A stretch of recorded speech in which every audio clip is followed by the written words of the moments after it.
For those listening, we've had Brandon on before. So if you haven't listened to that episode, go back, listen to it. But Brandon, I'll have you, for those that haven't, I'll have you just kind of give introduction to you, what you do, and a little bit about your background. Yeah, so Brandon Stevens, aka B. Steves, to all my friends, athletes, coaches. I'm the Associate Athletic Director of Sports Performance and Wellness at Idaho State University. A little bit about that role. I oversee the entire sports performance department. I've got 3 other full-time staff members, which has been a work in progress over the last 5 years. Actually, today marks the end of 5 years at ISU, which is wild because it's it awesome. flew by. Prior to this, I was at a small Division II school in the Rocky Mountains, Western Colorado University. Was very fortunate to work with a guy by the name of Austin Eckler. So again, just trying to give a shout out to all my small school guys that are making it big. But this is end of year 5, Idaho State, and year 13 overall in the field. So awesome. Tell me a little bit more about, because transitioning from traditionally strength and conditioning coach on the floor to now an admin position. What are some of the, we'll get into the perks, what are some of the challenges of that? Yeah, just in general, it's a people profession. And so you've got to manage people, whether it's their schedules, their time, their emotions, because again, working in a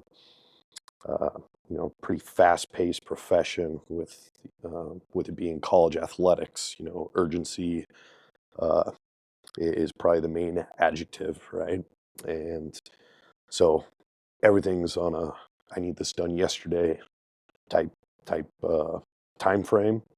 But yeah, so it's not only managing people, but now it's educating myself even more as far as the compliance side of things. So, for example, I am also the sport admin for our women's volleyball team. So not only do I need to have a baseline level of education of how the sport is played, I need to know the rules. I need to know all of the,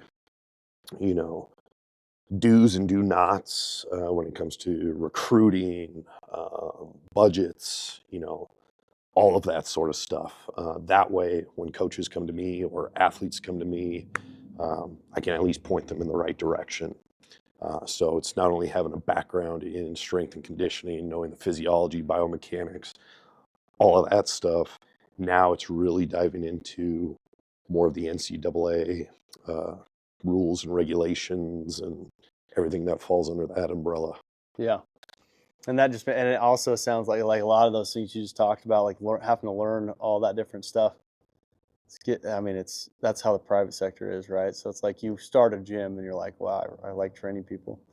And then it's like all of a sudden you're the accountant, you're the bookkeeper, you're the website builder. It's like you have to pick up all these skills, and manage people and manage employees and train them and teach them. So it sounds like it's like also a great way to learn too, all these different skills that you might use in the future, depending on what route that goes. So for those that are listening, that are coaches and are potentially in the strength and conditioning field, obviously this makes a little bit more job security and a little bit a little bit stickier in terms of, or at least from my view of like with a university, because typically coaches know, like, it's kind of like a sport coach. If somebody leaves or gets fired that you're attached to, the next guy coming in might bring his guy.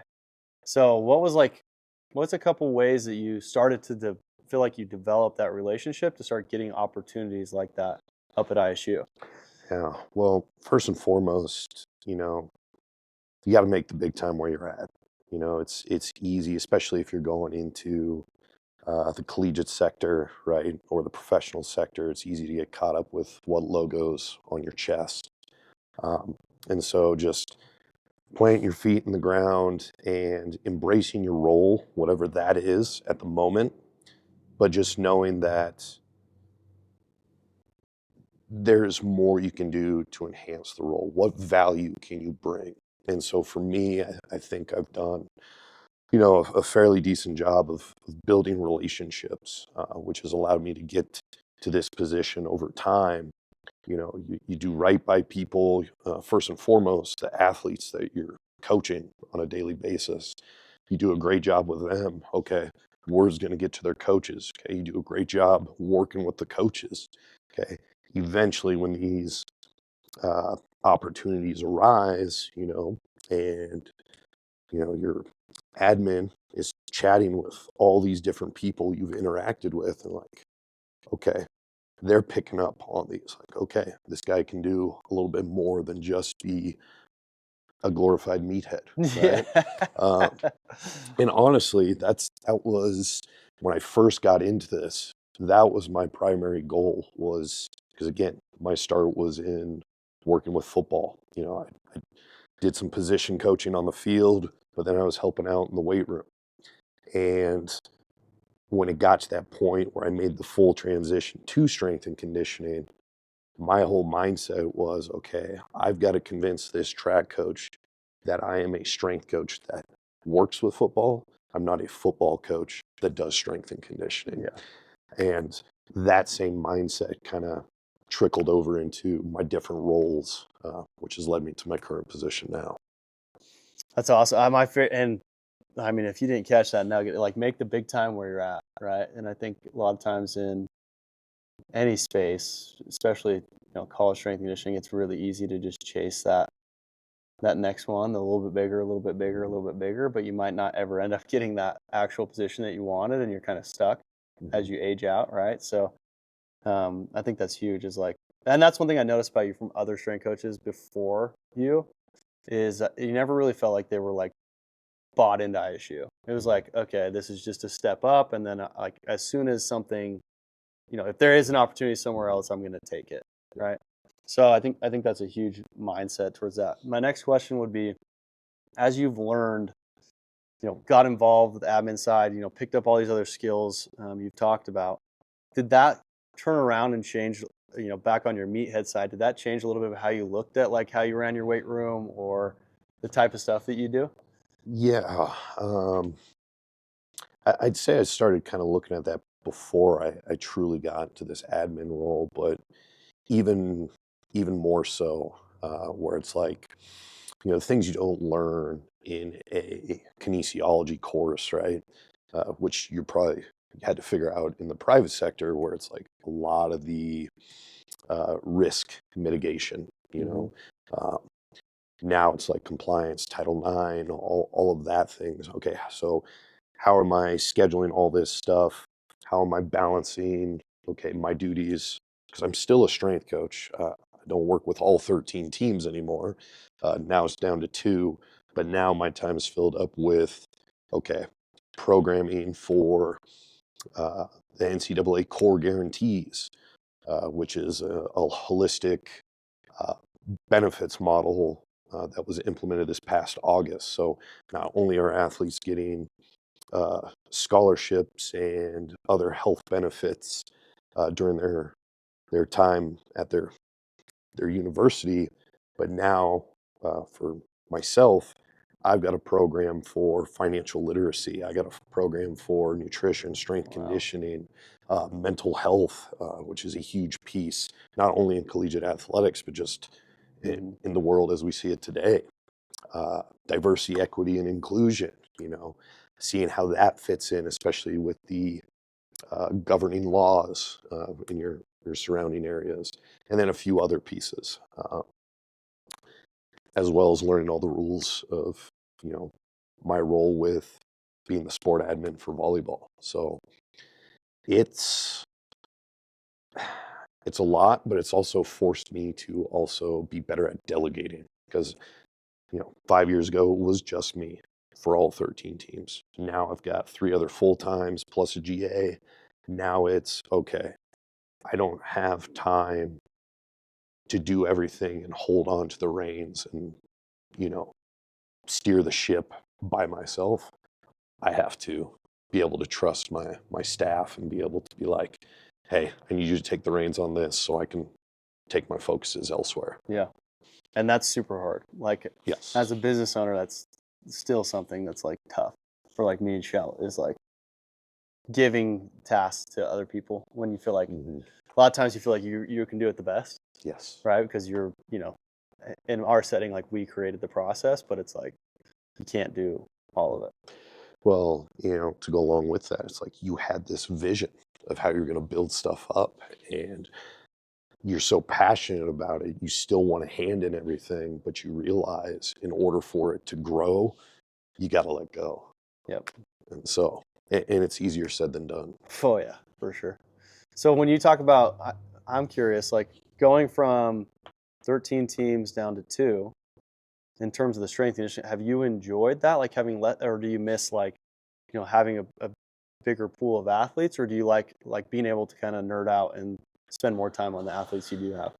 Yeah, it's, I'm still trying to navigate that in my head, but, I'd say the most difficult piece is when you were the guy for everybody, you built a lot of relationships.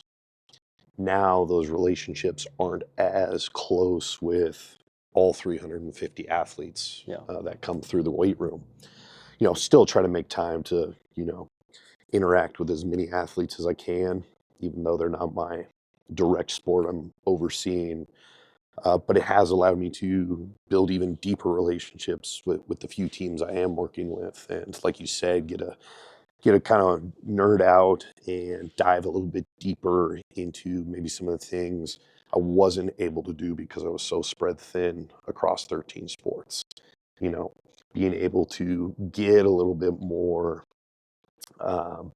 detailed with the programming, whether that's breaking it up even further into position groups or individualizing a little bit more, or diving into more of the readiness facets and testing, and being more involved in practices where, when you're running 13 teams, you don't have time to get to practice. Usually it's, okay, you're going to go be at football practice and then bounce around your lifting times. Now I can actually show up to softball, I can show up to men's basketball and kind of give them what football traditionally gets, give them that attention. Yeah. I love it. Yeah, we've been open, this is our 9th year, and I'm getting to that point kind of to match your thing of like, I actually see kids in here now that I don't know their name, which for 8 years, I knew every kid's name. Yeah. I knew everyone, but now we have like 7 coaches, and they work with specific age groups, and so I'm not working with a lot of like the really young kids or the middle school kids, and it's like, man, I just saw like there's a kid I see in here every day that I don't have a relationship with really, and that's been something that's been hard for me to like navigate, because I've always wanted to know like every kid that came in here. So I have to stay on the floor extra time outside of my classes to try to get to meet kids, and it's a good problem to have. But yeah, it's just different where you're like, okay, there's all these people in your in your vision, what you're creating, or your weight room, and it's like, man, I used to know every one of these kids.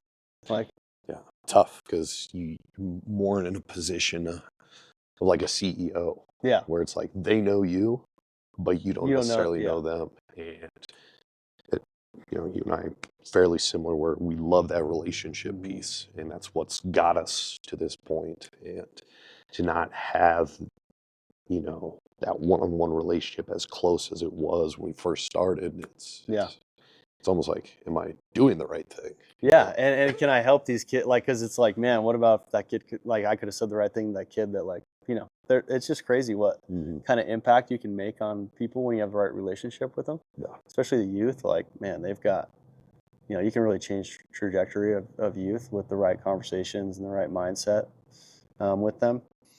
Speaking about, you mentioned programming a little bit, and I wanted to know, like, over the last couple years, how has there been major shifts in how you program? Like specifically, you're working with now softball and volleyball, right? So mostly female athletes, or all female athletes, and it's like, have you modified or changed things as you've been able to go deeper with them? Like specifically, like can be general categories of like, we spend more time on this now, whatever. But yeah, it's, I still have my hand in one male sport, and that's men's basketball. men's But basketball. yeah, I mean, even just not being as involved with football anymore, which if you would have asked me 13 years ago where I'd be working, I would have told you I would have been working with the Nebraska Cornhuskers and their football program, because I mean, that's where I grew up, or I'd be with the Las Vegas Raiders. So again, I'm kind of an outcast being a Raiders and a Huskers fan. But as an aside, programming, yes. Short answer is yes. Like, I remember when I first started out, a lot of powerlifting emphasis, right? Because again, you grow up with something, you learn something, that's kind of your bias. But now, and I'm very grateful for working with, a lot more female athletes, and then, softball, okay? They get to be kind of like my female football team. Yeah, They for love sure. to push. They love to push weight. Dude, they're dogs. Softball Oh, players are always dogs in the weight room. they are. I always make the joke. They're just my gym bros. Yeah. They're my fellow gym bros. They want to push weight. I mean, I had a conversation at the beginning of this year, and Coach Rich was like, "Hey, we had we had our end of the year evaluations, and the most common theme that popped up was the gals want to be in the weight room more in season." And I was like, "That's music to my ears. Let's go. Let's go. Yeah. Let's go. I'm not going to say no." Yeah. And so, softball this year, we've introduced microdosing. So we are in the weight room every single day that we can, and the gals love it. And I look back to when I originally programmed, I was like, there's no way. There's no way I'm just going to do a 30-minute lift, a 20-minute lift. Yeah. We got to be in here for an hour and a half to get a full warm up, get this, get that, in order to tackle everything. And then it's like, okay, well, one, they're not power lifters, they're not bodybuilders, they're not CrossFitters, they're softball players. Yep. So when we're in season, softball is the key. Yeah. But what are the qualities we need to keep maintaining, or I hate the word maintaining, but to continue to strengthen over the course of a long season? And when you already have buy-in from the players and coaches that we want to be in there more, it's like, okay, let's go. Yeah. Let's go. We're going to have a strength day. We're going to have a power day. We're going to have a speed day. Yeah. We're going to get in, get out. Another piece of the programming is that I never would have done early in my career is letting the athletes give input. Yeah. I look at it for guys in your role. You guys do that on a daily basis. Yep. Otherwise, you're going to lose a client. Yep. Right? Yeah. I'm like, why are we as strength coaches not willing to do that? Yeah. Why is it, no, what's on paper is set in stone, that is the law, that is the Bible? Yeah. It's like, well, half the time you write this several months in advance, a week in advance, and then that time shows up to actually execute, and you're like, what the hell was I thinking? Yeah. It's okay to remove. For sure. Addition by subtraction. Yeah. You hit on so many great things there, and where to start on that? So first off, microdosing is great. Like if you look at professional sports, that's a majority of what they're doing, right? Is like quick, effective sessions, allows the athlete to recover. You get the stimulus that you want, but you don't just keep hammering it in one session and just drain the battery, right? It's like, we're going to hit this, we're going to get stimulus, and then we're going to recover. And we're going to, and it's quick, and it's like, it's effective. It keeps them engaged, healthy. So I love that insight into, being able to microdose, being comfortable with doing shorter sessions. I mean, we only get kids, at best 3 times a week. So we have to be really effective with what we're doing, and we can't just like, but we definitely have like themes of each day. And it's like, we try to get that work done quickly and effectively and not drive them into a rut. It's just like, okay, let's hit it. Let's get a little bit better. We'll come back next week. Yeah. Let's keep the main thing. Yes. I love that. And then the second part, I'm actually working on a little presentation, has a little bit about this, but it's like, where does that come from when where we're not open. Like, if you want your athletes to trust you and work hard for you and love the process and be like, hey, I want to be in the weight room more. I think that it comes down to a lot of like trust and communication. And I think a lot of people in the traditional strength and conditioning world, even training world, it's like, we're going to tell you what to do, but we don't want to hear anything back. And it's like, you're not like, I mean, you could probably speak more to that, but it's like, you just have to allow the athlete to input feedback. And we were forced into it because we're the cherry on top. Like, they don't have to come here. It's like, they're not required to come here. It's like, literally, they go to practice 2 practices a day and they still come here. And we'd be the first thing to go if we were just like not getting them to buy into what we're doing. So when you talk about like letting the athletes give input, I mean, can you give me some like examples of that, or like where you find that they're giving you input and it's allowing you to make changes? Well, more recent example. So I'm a huge fan of 3-week waves at this moment in time. Especially, I just think it just lines up really well given the course of our season. But softball, we just introduced a new wave this week, end of last week, before they took off for one heck of a weekend. I was like, all right, ladies,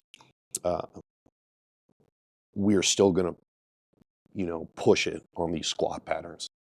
What is the movement you want to do? Yeah. What do you want to do that you're going to provide me maximal effort that we can still drive that strength adaptation that I'm trying to get out of this movement?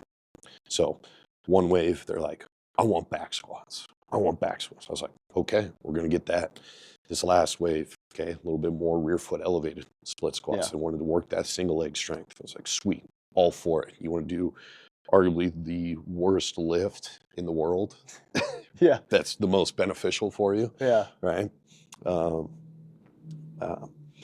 then, just asking them like, okay, what are you feeling as a softball player? Yeah. Right. Pitchers, you're probably feeling something way different than the fielders. Catchers, I mean, you're sitting in a squat for 7 innings. What are you guys feeling? What do you feel like you need to help push the needle forward to better your game? Yeah. And I had a list of notes after this last week. I almost thought I needed to just restart our off-season program. Yeah. That's what they wanted to do. But, they're like upper back, lower back. I was like, okay, well, we're hitting on these, but maybe I just need to switch the movements to make it connect with them a little bit more. So, shoulder work. I dictate the pattern, but then they're giving me, okay, what type of accessories are we going to do? Another way I've done this before, I've done it with my hoopers, especially my upperclassmen that are a little bit more longer in the tooth, that have put in a lot of miles on the court. It's like, okay, we use Team Builder, which for those of you that aren't familiar with it, it's an online platform to deliver our programs. And what's great about it is they allow you to do tabs, essentially. So instead of just, okay, this is my lift or my exercise, I give them, okay, this is my squat tab, and then it gives them a drop-down menu, and they select it. So it's like, okay, here's your sets and reps for the day. You select the movement. Yeah.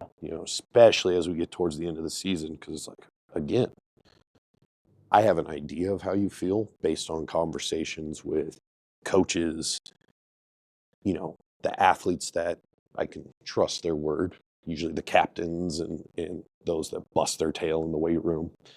It's like, okay, you go ahead and train. Because ultimately, what I love about giving them input and options is part of my philosophy is I want you to leave your time here knowing how to train yourself.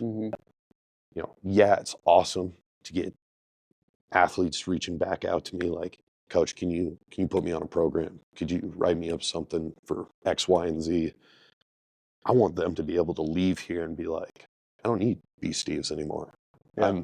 I'm educated enough because he gave me so much freedom and exposure to different movements that I liked how this felt. I hated how that felt, but I can go to the gym, I can set up a garage gym and do my own thing.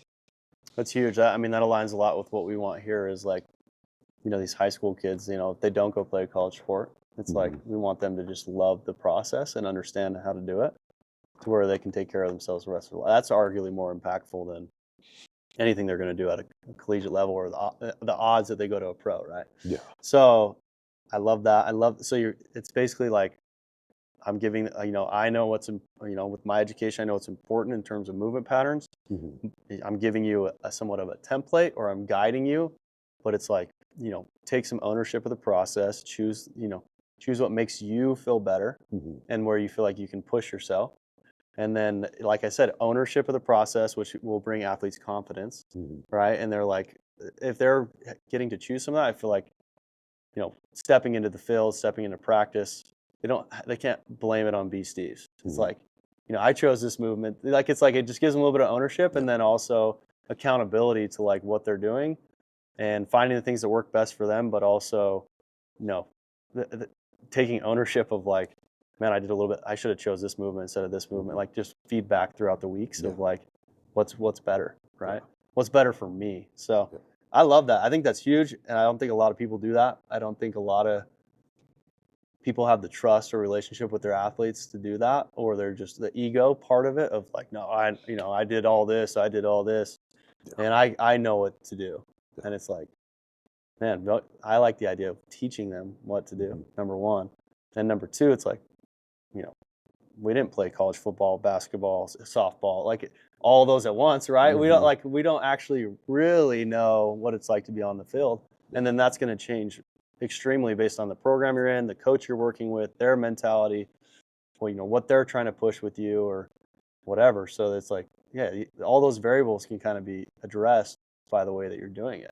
And your kids love it, man. Like, we like 3-4 years ago, we had, you know, Sean, like there was some interest in like coming and working, you know, with us on the side. And now, like, before I talked to you, like I talked to Sean, like the softball program, Andrew, like the volleyball, they love what you're doing. Like, they're like, no, Brandon's taking care of us, right? They're not even really looking for anything else now because it's like, no, Brandon's like open to our feedback, getting us what we need. And I think that's huge. Like, that just speaks volumes to like the buy-in you're getting from the programs and the coaches, which is a huge part of like the way they talk to their athletes about their training. Like you said, those girls want to be in there more, and Andrew's willing to like maybe give up a little bit of softball time for them to train more with you because the athletes see the value and he sees the value. So I love all that, man. I've never heard, I'm sure there's other coaches that do it, but in terms of like a D1 university, I've never heard another coach talk about it like that. And I can't take full credit, just to drop one name, but I did get and this is kind of what sparked my interest in microdosing as well. But Corey Schlesinger, I believe he's now with the Detroit Pistons, but when he was working with Stanford basketball, again, you had to earn the right to make your selections as when it came to the season or for when it came to programming. But again, you like you said, you build that trust, you got that buy-in, that mutual relationship where it's like, okay, I've shown you the basic movement patterns, but now we've hit a certain point within the season. Okay, you do what's best for you because you ultimately know how you're feeling.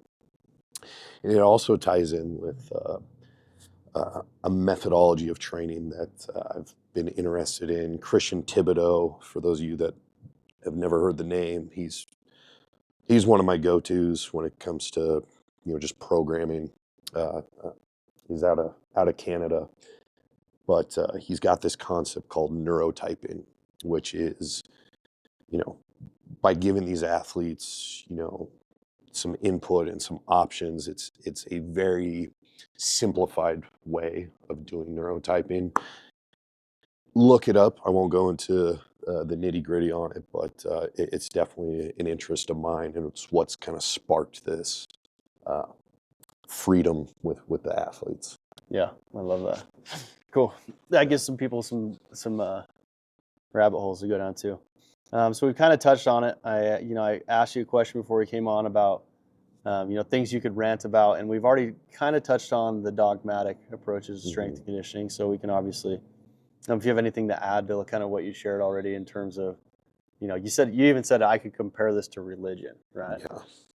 Yeah, I know. It's how do I articulate this well? Because as I was filling this out, I was just like, what could I rant about? Because I try not to. Obviously, we all have our opinions on things, and at its base level, right? When you talk to anybody about their religion, which fortunately for me in the profession, as with you, you come across people with different backgrounds, right? They're religious, not religious, whatever the case may be. But at its base level, and for those listening, I was raised Catholic, Roman Catholic, went through the whole shebang, confirmed. Couldn't tell you the last time I went to church. Yeah. Right? But I still utilize a lot of those principles because the underlying, I would argue across most religions, to be a better person. Yeah. Right? I could relate this to strength and conditioning because regardless of what you coach, private sector, football, pro, collegiate, volleyball, handball, whatever the case may be, we are pulling from basic principles to enhance, to make a better athlete. So, again, with this dogmatic approach where it's like, nah, I can only do West Side, or this approach is superior than this approach. It's honestly the same thing that's been, that the media at least has been portraying, that's dividing our country for centuries, right? So I don't know. I don't understand why we can't be more open. Yeah. Right? Because we are all raised in most cases to be open-minded, to love thy neighbor, or thou shalt not judge, or things of that nature, right? Yeah. I think as far as strength and conditioning goes, I think as long as you're following the basic principles that have been shown to be tried and true, it allows for that flexibility to have your own spin on it, right? As long as you are doing no harm to the athlete. Yeah, that's the number. Yeah, do no harm, and no, I think that's a great explanation of it, and I'm also the same way. Like, our training evolves every year because we're open to new ideas, and you have to realize, like, depending on like the gym, the setup, the population, the area, even like the type of athlete you're getting, it's like different things are going to be able to be successful with different populations of people, and the way it's implemented might, you might be running the same thing as somebody else, and they are getting you're getting better results, and they're not, just because of the way it's being implemented. Right? So being open to like trying the things that you can implement well with your population, I mean, it's going to give the best experience to everyone involved, but also it's going to allow you to make connections with other strength and conditioning professionals that don't fall into your boat. And then when you have those relationships, you can, they're willing to share information, and you can just elevate your game because they're giving you insights into, better insights into something that you might already be trying to implement that they're masters at. Right. So I love that. And a good example of like what you're talking about, the basics, is last weekend I was in Cali, like with Les Spellman, and I'm lucky to be able, like, I love being in his network because I'm in Pocatello, Idaho. Like, we have some kids come through that are going to go pro or could go pro, but for the majority, like, we're not going to make a business training professional athletes. Like, there's not enough of them around. Even college athletes, most guys leave after they're done with school. It's like, so I get some exposure to these like athletes that they're getting ready for the highest levels or working with, and man, it's the basics. Like, I was out there last weekend, and there's nothing that I'm like, this is crazy. It's like the only like advanced thing they were doing was a little bit of exposure to overspeed, and that's because they're trying to get ready for one specific event, the 40-yard dash. So, but everything else, so warm-ups, the drills they're doing, like, it's all basic, and it's the stuff we're doing here with the kids. Like, and it makes sense across all levels of performance. It's not, if I want my kid to go to college, I'm gonna be doing what all these college guys are doing, and they might see some stuff on the internet that's like crazy. It's like, you might see that on the internet, but in reality, these guys are doing this. They're just getting really good at the same stuff that your kid's working on at 13 years old, right? Mastering movement. So it's like, it's been really insightful, and it's been cool for me to be able to, like, sometimes when you're in your own little spot and you're doing your own thing, you can get all spun up about what you're seeing and all this stuff you need to do. And it's good to go get like awareness to, like, man, not only are they doing the basics, but every year I've gone out and seen Les, like, he's tweaking something or implementing something different. Like, he doesn't have like, this is my cookie cutter way we do it, and this is what we do. Yeah. Right. So I like that a lot. Yeah. And to piggyback off that, it's like you said, you can kind of get into this imposter syndrome because of, again, social media. Like, you only see a snippet. Everybody only just sees that 60-second clip, but you haven't seen what's led to that moment in time.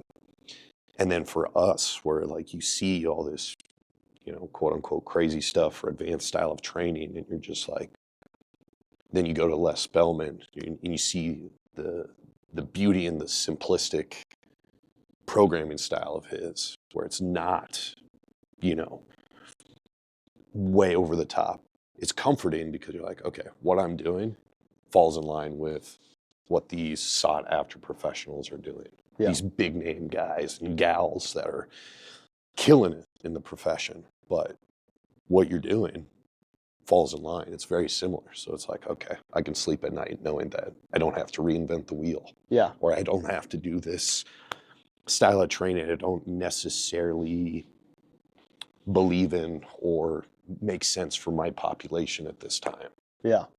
And I think it ties back too to, like, I think the most important thing, if you're listening to this and you want to improve your profession, no matter where you're at, is like relationships and connections. Because, like, knowing Les, meeting his team, knowing Zach DeChamp, meeting his team, Tony Haller, his team, like, these guys have made, like, they're not doing anything crazy. I think part of the reason these guys have been able to find really high level success is their ability to build relationships, not only with athletes, but also with, like, other professionals in the field, and, like, growing their influence by having a bigger network of people that care about them being successful. Like, there's just a lot of backstory to all these guys, and, like, I know Les's really well, and it's like he met the right person at the right time, and that's where he's at. Like, it's not because he was doing something crazy or whatever. Like, his stuff is developed in terms of what he can do, but that right person had to come along at the right time, and he had to build that relationship for that to blossom, right? So it's like, no matter where you're at, like, just same example as you, is like, you're coaching here, but then you're demonstrating and building relationships with all these people to where when they need to bring somebody in to do something, and they're like, well, Brandon he's our guy. Like, he can do it. And then it just opens the horizons of, like, your opportunity, as well as, you're going to have a really, if you ever did leave, it's like you have a pretty wide resume of stuff that you can do, and it opens more doors than just, I'm just a strength coach, and I can fit in the weight room. It's like, you can do a lot of different stuff. So, to that point, it's, I just challenge everybody to, especially if you're a coach, how often are we telling our athletes, you got to be comfortable with being uncomfortable? Yeah, all the time. Let's drink from our own Kool-Aid and take that same advice, right? Yes. Yeah, I mean, I guess that's really all I got to say on that. Yeah, and that leads right into, like, your next one, which was cannibalism, the strength and conditioning profession. And for background on that question, or your response, it was, coaches that particularly, like, complain about pay, but aren't willing to do anything to fix or help their situations, right? So that's like exactly, like, that points back right to it. Like, if you're not willing to open your wheelhouse and get better, but you want people to pay you more money, but you're like, we're going to power lift. It's like, you need to have a wider skill set and wealth of knowledge, I feel like, to convince universities they need to pay you more money. Yeah, and it goes back to the relationship piece. If you're just hiding in your quote unquote dungeon, so to speak, you're missing out on a lot of opportunity to grow, build connections, and ultimately, again, me being in the collegiate sector, how am I to point my athletes towards resources if I don't know what we have? Yeah. Right. If I'm just so tucked away and worried about training, I'm hurting our athletes, because at the end of the day, whether they're here for 2 years, 4 years, 6 years, whatever, like, we got to leave them with something, right? They come to college to get their degree and play their sport. We help facilitate their performance, but we also need to help them grow as a human as well. So that again, just goes back to we just have to be better, and not and seek to understand, right? And that's kind of where I was getting at with that cannibalism. And again, I can't take credit on that. Coach Brett Bartholomew, who runs Art of Coaching, he has a fantastic article titled "The Cannibalism of Strength and Conditioning," and talks about it in a little bit more detail. But I think as professionals, regardless of what avenue we're in, if we would just seek to understand instead of criticize, we'd be better off. I don't think we would have as big of this discrepancy that you would see posted on the forums and the media boards and all the negativity. I think if we would, all right, 60-second clip. Okay. Initially, I think this is whatever. Let me reach out to this guy. Yeah. Hey, coach, what were you after in this point in time? Oh, well, this is the culmination of 3 years of work. Yeah. Like, you should have seen the athlete prior to this. Yeah. Is it perfect here? No. But if you seen so-and-so day one, your head would have exploded. Yeah, for sure. So again, just seeking to understand versus criticize, I think we'd all be better off regardless of profession. Yeah, that's just life, man. Yeah, that's life advice. Yeah. Write that one down. Love it. Yeah, I agree completely.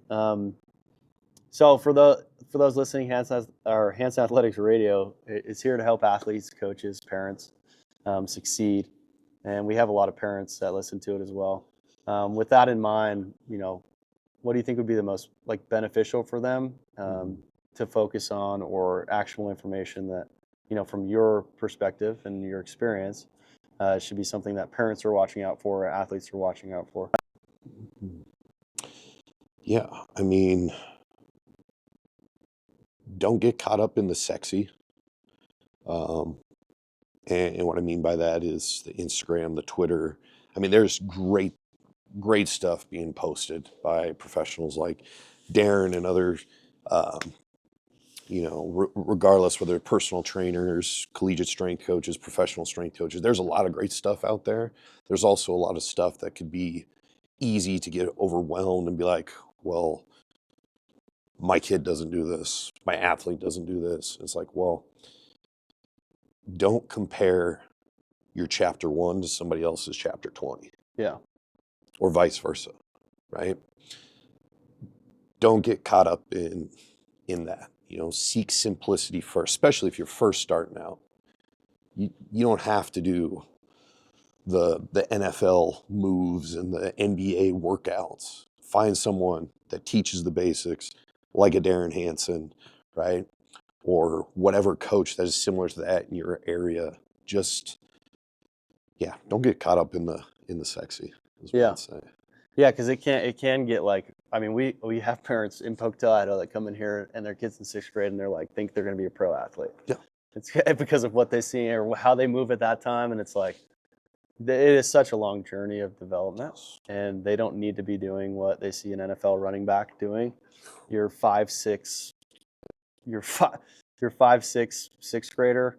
It weighs $110. It's pretty tough to it's pretty tough to be like, oh, this guy. I mean, based on what I've seen in Little League, he's going to be in the NFL, and we want to train like that. Yeah. I've literally had that request before, and I'm like, man, let's wait till everybody goes through puberty, and then and then we'll see where he's at, right? Yeah. Or whatever. But and even the stars have to align, even if you're a really gifted. There's a ton of gifted athletes out there that you don't know their name, right? Yeah. Like people that were just born with the ability to do things that most humans can't, but they still didn't make it to that next level. So, And like, again, if you're just starting training, you're a parent trying to get your kid to start training, again, focus on movement first.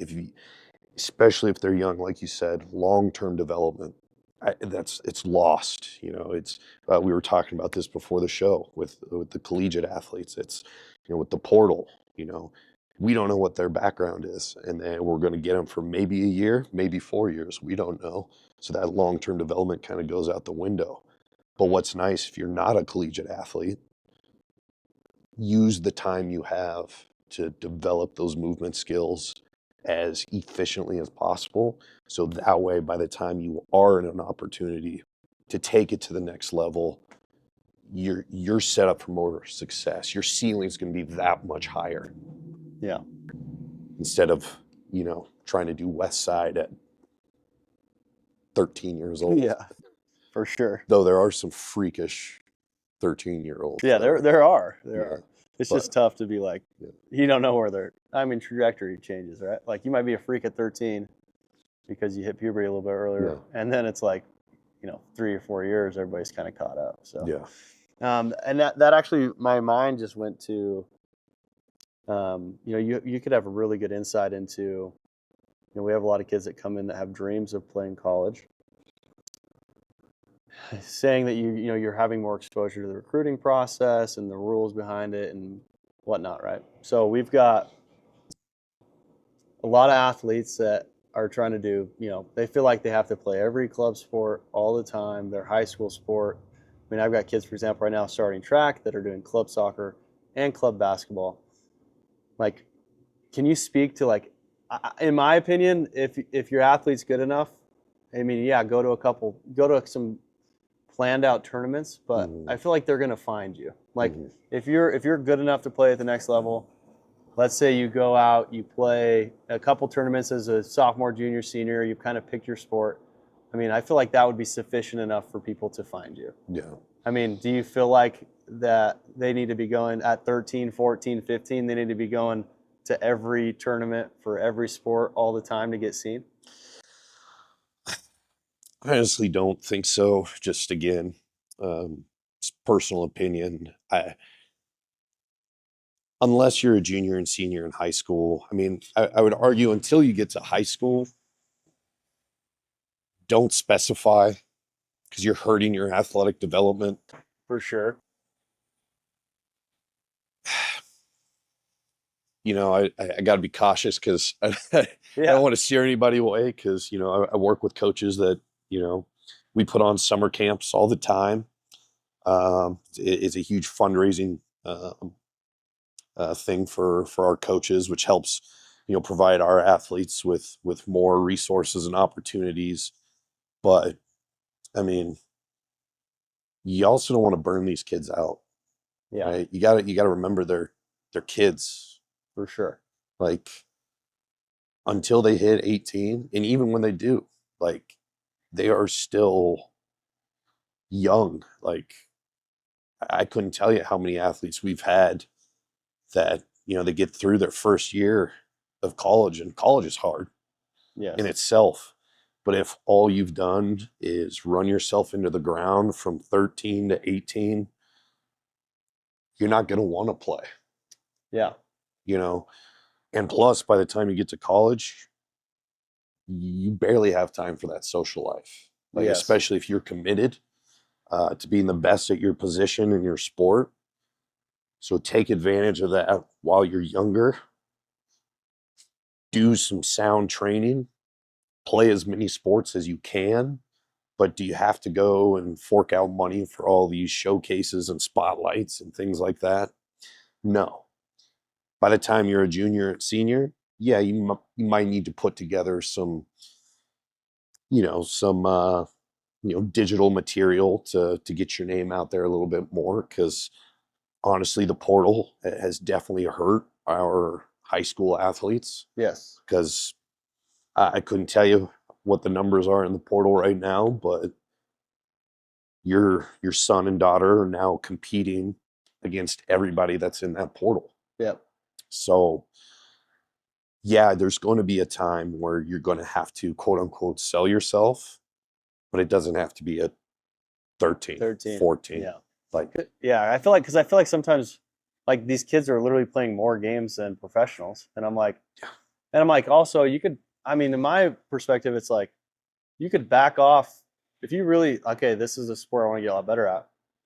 Like during track, you could back off of basketball, not play games. You could work with a skills trainer and you could work on your dribbling, shoot. Like things are a little less wear and tear. Yeah. A little different than just going to games all the time. Yeah.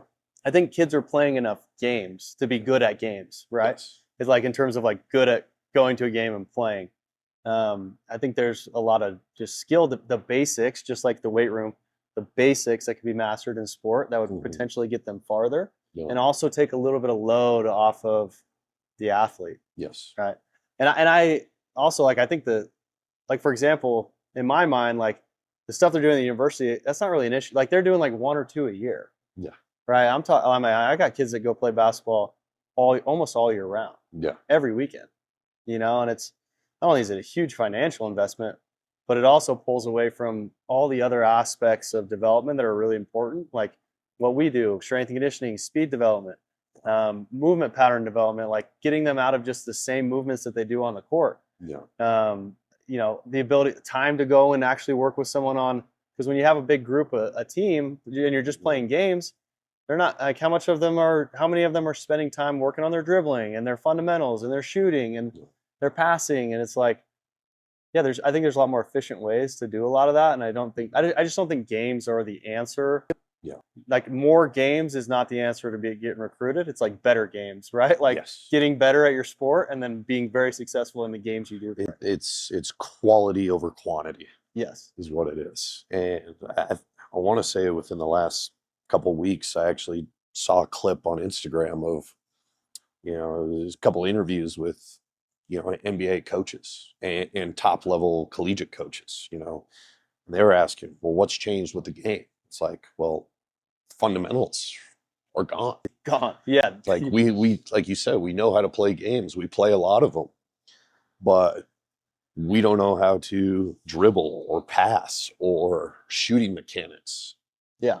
It's the little things, the simple things that we talked about Les Spellman. Yeah.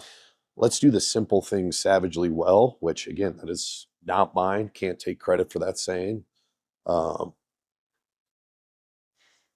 Focus on that, and you're going to set yourself up for more success down the road. Yeah. Quit skipping chapters 1, 2, and 3 to get to 20. Yeah. You're No, I agree with that. I think that's one place where people are kind of getting pulled in the wrong direction is, just too many games, not enough development. If college coaches are saying that, then you're playing too many games. You're probably playing too many games. Just to wrap it up real quick, I'm just going to ask you one of these questions because we've actually, we've been going for sure. What is something that you've changed your mind about that is significant in your career outside? We already kind of hit the programming, right? And the neurotyping and kind of the change with that. Is there anything else outside of that you say has changed significantly? Definitely, for me, I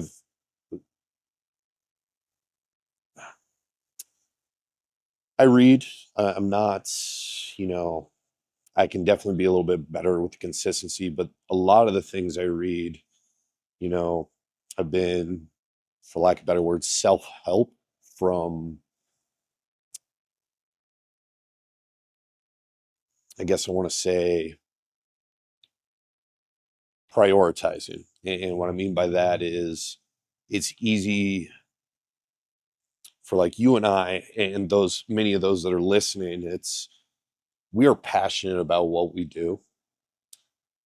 We love it, and sometimes to a fault, to where we can get just so immersed in it that we forget about, the other things that are important, like our wives, significant others, our other dependents that we're on. And so for me, I know my mind has definitely shifted to where it's like early on in my career,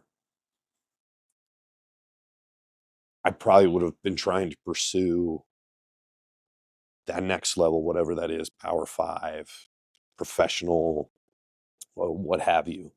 Now it's, okay, how am I more efficient with my time at work so that I can get home to my wife? Instead of, and I heard Coach Alan Bishop, for those of you who don't know who he is, former Utah State guy.